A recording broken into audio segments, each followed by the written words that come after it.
நீ இறைவனிடம் உன்னை அர்ப்பணிக்கும் பொழுது இறைவன் உன்னை சரியான பாதையில் வழிநடத்தி உன்னை மேலோக்கி நல்ல பாதையில் எடுத்துச் சொல்லுவார். ஆகையினால் இறைவனுடன் இயலுமான அளவு இறைவனிடம் உன்னை அர்ப்பணித்துக் கொள்.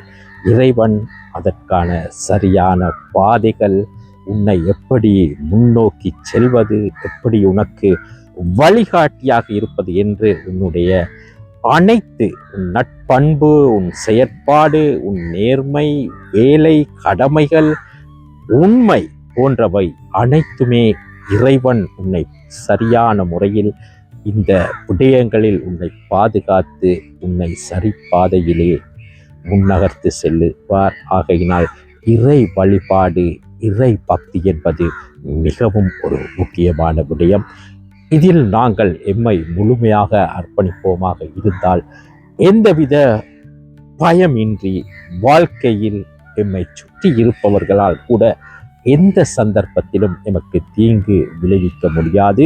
காரணம் என்னவென்றால் நாங்கள் இறைவனோடு 24 மணித்தியாலமும் இறைவனிடம் எம்மை அர்ப்பணித்து இறைவனோடு தான் எமது வாழ்க்கை பயணத்தை நாங்கள் முன்னகர்த்து செல்கின்றோம். ஆகையினால் எமக்கு கெடுதல் விளைவிக்க எந்த தீய சக்தியாலும் முடியாது. காரணம் என்னவென்றால் நாங்கள் இறைவனோடு இருக்கின்றோம். நிச்சயமாக இறைவன் எங்கள் பக்கமே எந்த நேரத்திலும் எம்மை அவதானித்துக் கொண்டிருப்பார்.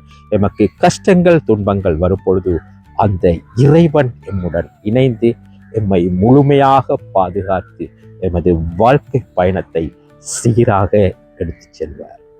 எமது யூடியூப் சேனலான வாய்ஸ் ஆஃப் காட் சேனலை பார்வையிட்டு எமது சேனலை சப்ஸ்கிரைப் செய்க.